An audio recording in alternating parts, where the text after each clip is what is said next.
What's going on?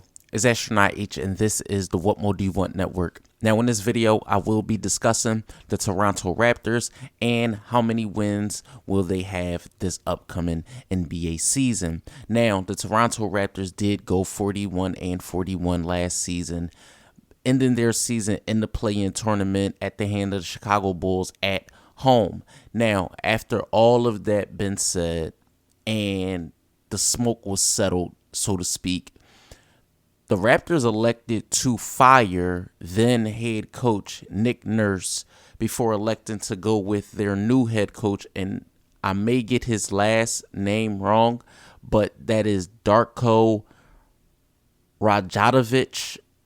I apologize. I do not know how to pronounce that man's last name, but the Toronto Raptors did elect to go with a new head coach, relieving Nick Nurse of his duties after bringing in, their first and only championship a few seasons ago.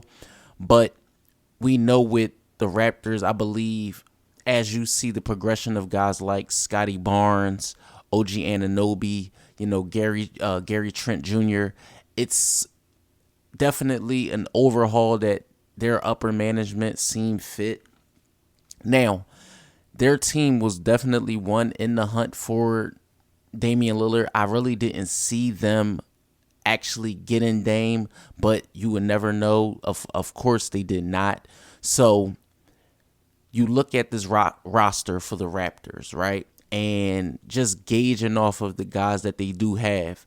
Now, don't get me wrong. They do have a lot of young guys. Don't get me wrong. They do have a lot of young guys. And they do have some vets. I'll run off a few names of veterans that they do have, and then I'll get into the young players. They do still have guys like Thaddeus Young, who's been a vet in this league for some time now. He's 35. But also they have Garrett Temple, Dennis Schroeder, Otto Porter, and I believe they do have another 30-year-old player who is Chris Boucher. Now, like I said, when I look at their roster, other than the names that I just named, a lot of the other players on their team is really young. You look at Gary Trent Jr., he's only 24. You look at Jakob Poeltl, he's 27. You look at Ron Harper Jr., who's 23. You look at Grady Dick, who's a rookie, he's 19. Scottie Barnes, who they did not want to part ways with in the Damian Lillard trade. He's only 22. OG Anunoby is 26, and Precious Achiuwa is 24. So if you look at the Toronto Raptors, they have a good mix of young to go with their veteran core. Now, one thing about the Toronto Raptors last season that wasn't a problem for them was defense. We know defensively they'll definitely be up to the task, whether it's with Pascal Siakam or OG Anunoby on the wings. Gary Trent Jr. is definitely one you have to be aware of offensively. So he's no pushover. But for the Raptors, if I am a fan of the Toronto Raptors, I say to myself, okay, what should I expect this upcoming season? Are we better than we were a year ago with Fred VanVleet, mind you? Are we better this season without him? Now, I would say this, right? When you look at the point guard position, I feel like it's solidified. You have a Gary Trent Jr. When you look at the wing, as far as the two, you could say, is Scottie Barnes going to be a 2? Is he going to be a 3? Or is OG Anunoby going to be the 2?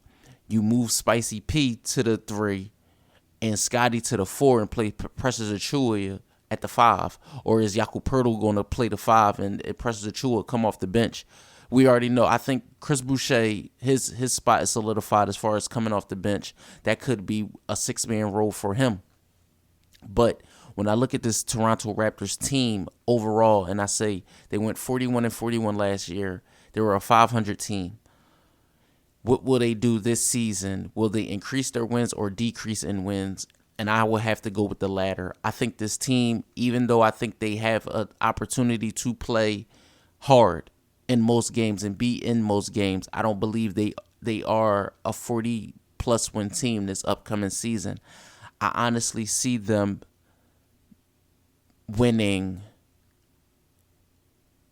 37 games this upcoming NBA season. I think the Toronto Raptors miss the play-in and playoffs altogether this upcoming season. And the reason I say that is because a lot of teams in the Eastern Conference got better.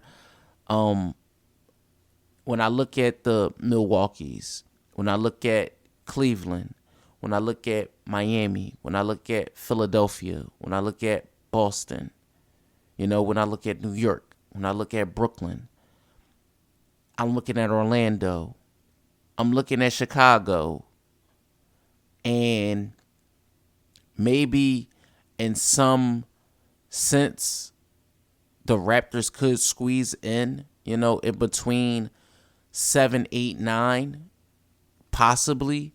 But those teams that I named, I see Brooklyn being ahead of them. If we're talking about lower tier teams, I see Brooklyn being ahead of them. I see not Philadelphia. I see Chicago being ahead of them. I see Orlando being ahead of them. So that's just those three. I think those three teams, even though the Knicks were a higher seed in the playoffs last year, but I see those teams like vying for equal opportunities in the Eastern Conference this upcoming NBA season. But like I said, the Raptors do have a mix of young to go with a veteran core, which could boast well for them and their new head coach, because it's going to be a whole lot of, I feel like, new experiences and changes with this team. So it's going to be interesting to see how all things come together for the Toronto Raptors this upcoming NBA season. So let me know what you think in the comments down below. Raptors fans, NBA fans, or if this is just your first time tuning into the channel, let me know what you think in the comments down below. Don't forget to like, comment, subscribe, hit that notification bell so you can know anytime a video is being uploaded to this channel. It's Astronaut H. This is the What More Do You Want Network, and I catch you guys on the next video.